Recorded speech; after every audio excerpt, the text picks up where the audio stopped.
When I walked through the polished mahogany doors of Willow's mansion for the first time, I felt like a beggar who'd accidentally been handed a royal crown, something too valuable, too perfect for someone like me to even touch. Everything gleamed. The floors, the crystal chandeliers, even the silence that blanketed the space screamed wealth and power. I was George, average, invisible, forgettable. And she was Willow, the legendary CEO of a billion-dollar tech company, a woman who'd built empires with her mind and dismantled her enemies with a single press conference. Our marriage wasn't built on love or even interest. It was arranged, a strategic move orchestrated by her father, who believed she needed to settle down with someone harmless before her icy independence sparked more rumors or worse, rebellion within the company. My family was well behaved, respected, and most importantly, controllable. I had no degrees, no ambition that could threaten hers, and no accomplishments she'd ever have to compete with. Just a simple man who made good tea, could fix a sink, and had a heart that never stopped trying. On our wedding day, she didn't smile. She didn't even look at me. And I didn't blame her. Why would someone like her want someone like me? I was placed in her life like a decorative plant, expected to stay quiet, look pleasant, and never require watering. That first night, she slept on her side of the enormous bed, as far from me as humanly possible, with her back turned and her phone glowing softly in her hand. I lay stiff on the edge, whispering silent apologies in my mind. I know you didn't ask for this. I won't get in your way. I promise I'll try to be useful. She shifted slightly, and I thought I heard her murmur, "Then don't think so loud." I froze. I hadn't said anything. "What?" I asked aloud, but she didn't respond. I tried to dismiss it as a coincidence until the next day when I was fixing a loose cabinet handle in the kitchen.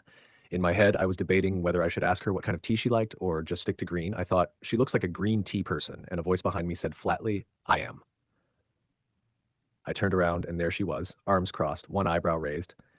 "Are you stalking my taste buds now, George?" she asked, and I stammered something stupid like, "Just a guess." But I knew it wasn't a guess. She had read my mind. Somehow, impossibly, Willow could hear my thoughts. From that moment on, everything changed. Not externally, not yet, but inside me. I became careful, not out of fear, but out of vulnerability. My thoughts had always been my private refuge, my safe space where I could love her freely without rejection, where I could admire the way her hair curled over her shoulder or wonder what her laugh sounded like without being embarrassed.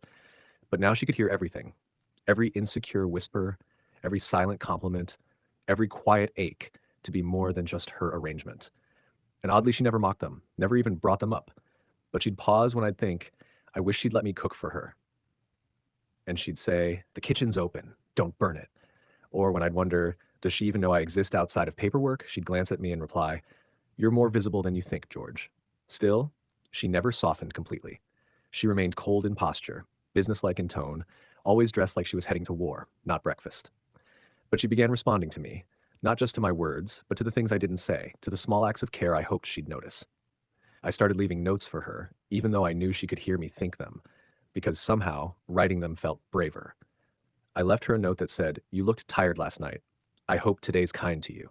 She didn't reply, but I found my favorite chocolate on my pillow that evening. I started thinking louder in my mind, not just about what I wanted to say to her, but about who I wanted to become, for me, and maybe for her too. I thought, one day, I'll be someone worthy of standing beside her, not just someone filling a quota. And for the first time, I saw her hesitate. She looked at me like she hadn't really seen me before. She didn't say anything, not then. But that night, she didn't turn her back to me in bed. She lay facing my direction, eyes closed, and when I silently whispered in my thoughts, "Good night, Willow," she replied, barely audible, "Good night, George." And just like that, something shifted. She hadn't chosen me, and I hadn't earned her love yet, but the walls were starting to crack. She could hear everything inside me, all the fear, all the longing, all the honesty, yet she hadn't pushed me away. That was enough to keep me going, even if I still felt like a shadow in her world. Because maybe, just maybe, the shadow was starting to matter. The days that followed felt like walking a tightrope stretched between indifference and invisible affection. And though Willow never said much, the silence between us began to change texture. From cold marble to something softer, something uncertain. She still worked long hours in her home office, her fingers dancing across keyboards and her voice commanding through sleek earpieces. But now and then she'd glance toward me, and I knew she'd caught a whisper of my wandering thoughts. I tried to keep them tame, thinking about chores or recipes or the weather, but my heart was louder than my mind. Every time she sighed, I thought, she's overworked. I wish she'd let me carry some of it. Every time she looked tired, I thought, I wonder if anyone's ever tucked her in before. And each time she reacted just enough to prove she'd heard me. A flick of her eyes, a pause in her sentence, a rare smile hidden behind a sip of coffee. And then one day, it happened. I was sitting on the floor of the sunroom, trying to fix a wobbly leg on one of her antique side tables, muttering internally about how I wished I had some purpose, some skill, some use beyond being the pleasant house ghost in her castle. If I were smarter, I thought, maybe I could work for her, stand beside her, not just behind. And then she said it. Then do it. I looked up, confused. Do what? She didn't even look away from her laptop. Work with me. I nearly dropped the screwdriver. I don't know anything about tech or business or anything you do. She finally looked up, her eyes sharp but not unkind. But you learn, constantly, silently. I see it, the way you observe everything, the way you fix things without asking, the way you think before you speak. That's more than most interns offer. My heart thudded in my chest, disbelief choking my words. You want me? In your company? I want you near me, she said, and the moment she realized she'd said it aloud, her cheeks flushed slightly. Just shadow me. You'll sit in meetings, take notes, learn. If you're serious about becoming someone, stop thinking about it and start becoming. I couldn't breathe for a second. She'd heard every doubtful whisper in my head, and still she was giving me a chance. Not a handout, not pity, but an opportunity. I started the next day, wearing the only blazer I owned, which was slightly too big, and carrying a borrowed laptop. The boardroom was a battlefield of suits and sharp smiles, but I didn't try to speak. I watched Willow instead. How she listened, how she spoke in crisp precision, how her presence demanded attention without effort. I filled notebook after notebook with thoughts, summaries, questions I was too afraid to ask out loud. But each night, as we lay in the same bed, just inches closer than the night before, I'd think, I want to understand how her mind works. And she'd turn and quietly explain something from that day's meeting as if she was responding to an unspoken question. One night, I thought, I wish I could help ease her burdens, and the next morning she handed me a folder. Try drafting a solution to this internal logistics problem. Don't worry about being wrong. I stared at her, stunned. Why? And she simply said, because I believe in people who try. I began to believe in myself too, slowly, awkwardly. I read books she left on my desk without a word. I watched old videos of her speeches, her panel debates, memorizing the rhythm of her intelligence. She never praised me openly, but I noticed the way she started listening when I thought something insightful. One day, in a strategy meeting, I mentally disagreed with one of her VPs who suggested outsourcing development. That's just going to ruin product quality in the long run, I thought bitterly, and before I could stop myself, I added, it's a short-term win, but a long-term loss. Everyone turned to me, surprised, including Willow. But she nodded. George is right, she said, like it was the most natural thing in the world, and the VP looked like he'd swallowed a lemon. After the meeting, she didn't say anything, but she handed me a printed business case I hadn't seen before. Since you care about long-term thinking, she murmured, and I swear I saw the corner of her mouth twitch upward. That night, for the first time, she laughed. Not a polite chuckle or a soft exhale, but an actual laugh when I silently thought about how terrible my handwriting was in front of the investors. Chicken scratches with a dream, she giggled, hiding her face under a pillow, and something cracked inside me. That laugh, that moment, was more valuable than any paycheck. I was falling in love with her, not the idea of her, not just the power or the poise, but the way she was beginning to open in tiny, impossible ways. I knew she wasn't there yet, that love was still a far bridge for her, guarded by fears and walls I hadn't earned the right to cross, but she was walking toward me, slowly, warily, and I would keep standing on the other side, arms open, heart loud, thoughts gentle. She could hear everything, and still she stayed, and that was enough for now. I didn't expect to matter in her world, not really, and yet each morning I woke up to find more space carved out for me in it. Like she was building a place I never asked for but always longed to find. Willow never said the words, never offered direct praise or affection, but she let me into her life in ways she'd never allow anyone else. And that more than declarations. I started handling small internal projects in her company, the kind that no one noticed but made the entire machine run smoother. I fixed inefficiencies, created new filing systems, made communication between departments easier, and every time I succeeded, I'd think to myself, maybe I'm not useless after all. And from across the office without lifting her head from her laptop, Willow would say, you never were. At first, her ability to read my mind terrified me, like I had no walls, no safety net. But over time, I began to feel safer with her knowing my thoughts than anyone else knowing my words. Because even when I was embarrassed or insecure or lost in a whirlwind of doubts, she never weaponized my fears. She just listened. And sometimes, when the thoughts were kind, like when I silently admired the way her hair curled at her collarbone, or how gracefully she dismantled an opponent in a boardroom without ever raising her voice, I'd see her ears flush pink and her fingers pause mid-type, like she couldn't quite handle being truly seen either. She didn't smile often, but when she did, it was like a sunrise behind iron gates, quiet and powerful. And more than once, that smile had bloomed because of something I only thought. I still made breakfast every morning, still walked her to the elevator with her tablet in one hand and coffee in the other, still whispered, have a good day with my mind because the words felt too presumptuous, and she'd always glance at me, roll her eyes like it was silly, but never failed to whisper, you too, George, before the doors closed. I never kissed her, never touched her beyond a gentle hand to her lower back when guiding her through crowded corridors. And yet, the space between us felt charged, like she was daring me to reach for her, but only when I was ready to handle all of her. Not just the polished image, but the broken edges too. I learned quickly. I devoured every business book she left for me, every internal report she trusted me with, every conversation she let me sit in on. And soon, people in the company started turning to me with real questions, real respect. George, can you take a look at this logistics problem? George, you handled that supplier negotiation beautifully. George, Willow said you're her eyes on the ground. That last one nearly made me choke. I never thought I'd hear my name and hers spoken in the same sentence as equals. And slowly, as I gained competence, I gained confidence. Not arrogance, just a quiet belief that I had earned my place beside her. I even started having ideas, real ones, about product expansion, marketing angles, customer experience. At night, I'd lie in bed and think them out, knowing she was listening, not just with her mind, but with her heart. You're not just listening, I once thought, lying in the dark. You're learning me too. And she whispered into the night, barely audible. I already have. That night, she rolled over and placed her hand on my chest. Just that. Just her hand, warm and light like a feather resting over my heartbeat. I didn't dare move. I just breathed, hoping the thudding beneath her fingers wasn't too loud. But she smiled against the pillow and whispered, I like that sound. I couldn't sleep after that. Not because I was nervous, but because something inside me had begun to unravel. I had gone from being a placeholder husband to being her partner, not by demanding space, but by earning trust. Not by being impressive, but by being sincere. She could read every thought I had, and instead of running away, she moved closer. And I, a man who entered her world with no credentials, no resume, no worth on paper, had become someone she listened to, someone she leaned on. One evening, she invited me to a private shareholder dinner. I almost said no. I don't belong in a room like that, I thought, and she immediately turned to me, eyes sharp. Yes, you do. You belong wherever I go. Her words didn't come with warmth, not yet, but they came with truth. And truth mattered more to me than comfort. I wore the suit she had custom tailored for me a month ago, navy blue, subtle, elegant, and as I stood beside her under the glowing chandeliers of that luxury hall, I caught her thinking something I never expected. It wasn't loud. It wasn't even clear. But it was unmistakably hers. I never imagined that I'd fall for someone like this. She didn't look at me when she thought it. She didn't need to. I didn't respond out loud. I didn't even smile. I just stood a little straighter, a little prouder. Because even if she hadn't said it yet, I knew now. The love was growing, slowly, steadily, like a flame being protected from wind. She'd never meant to love me. She didn't even want me. But now, every step she took toward me, every thought she shared by accident, every sigh that said more than her lips would ever admit, it was proof that something unshakable was building between us. I wasn't her husband in name only anymore. I was becoming her equal, her confidant, her safe place. And maybe soon, I'd become something more. Not just the man she could read, but the man she couldn't live without. By the time winter came around, our shared silence had evolved into a language of its own, one where her glances were paragraphs, and the brush of her hand against mine spoke volumes louder than any love letter could have. And every time she rested her head on my shoulder after long meetings or late dinners, I could feel the weight of 1,000 things she didn't say. Yet I heard them all because they matched everything I thought but dared not speak. And in those quiet, blooming moments, I knew she was falling. Not in dramatic plunges or dizzying chaos, but in soft, calculated surrender, the kind only a woman like Willow could give when she trusted you not just with her body, but with her power.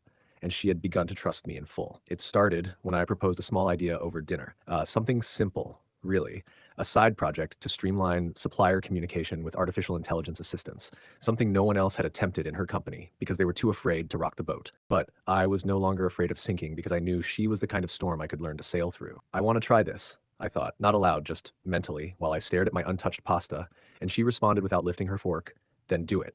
I'll fund the pilot myself. And just like that, I was no longer just her assistant or her support system or her convenient husband.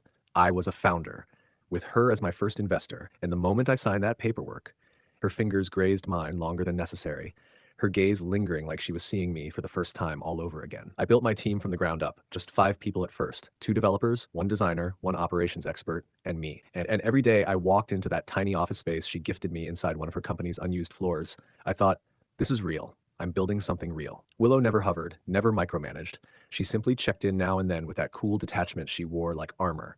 But underneath, I could feel it, her pride in me, blooming through her thoughts like wildflowers breaking through snow. I worked late nights, sometimes until dawn, fueled by sheer hunger to prove to her that she hadn't been wrong to believe in me. And sometimes she'd show up at 2 a.m., holding coffee and saying nothing, just sitting across from me while I mumbled updates and progress reports. And every time I thought, she doesn't have to be here, she'd whisper, I want to be. Our home had changed too. It wasn't just marble floors and cold spaces anymore. It had warmth now, shared books on the couch, her coat next to mine by the door, 2 toothbrushes, hers and mine, side by side on the sink. One night, after an exhausting board meeting, she lay her head in my lap while we watched an old documentary, and she murmured, half asleep, "You're more than I expected, more than I ever thought I deserved." I didn't know if she meant for me to hear it, but I did. and I tucked that sentence somewhere deep in my heart because I knew it was the most vulnerable thing she had ever said. My company, now named Aethra, grew faster than anyone anticipated. Within 6 months, we'd secured 4 major contracts, including one with a government logistics firm. And for the first time, I saw my name printed in magazines. Not as Willow's husband, but as George Everhart, rising entrepreneur. I saw the way people looked at me differently now, including those who had ignored me in the past, but the only gaze that mattered was Willow's, and hers had changed too. It wasn't just careful or curious anymore. It was reverent, hungry, soft in moments, stormy in others, but always lingering like she didn't want to miss a single second of who I was becoming. And yet, I never let success harden me. I still cooked her breakfast every morning, still brewed her favorite tea just the way she liked it, still whispered, "You're incredible," with my thoughts every time she came home with tired eyes, and every time she'd smirk faintly and say, "I know, but I like hearing it from you." She had grown affectionate in strange ways, small, subtle, unique to her, like running her fingers through my hair when I worked, or pressing her forehead to mine after a victory, or randomly saying, "You're not allowed to disappear now." Okay? Like she was scared I'd vanish now that I'd become someone worthy in the world's eyes. But what she didn't know was that I'd always been worthy. She had just been the first person to see it, and because she saw it, I began to believe it. One morning, while she sat curled up on the couch in one of my hoodies, something she now did often, even though she'd never admit it was on purpose, I thought to myself, I want to marry her again, this time with love. And she stared at me, eyes wide, breath hitching like I just shouted it across the room, and in the smallest voice I'd ever heard from her, she whispered, "Ask me properly when you're ready." That night, I didn't sleep.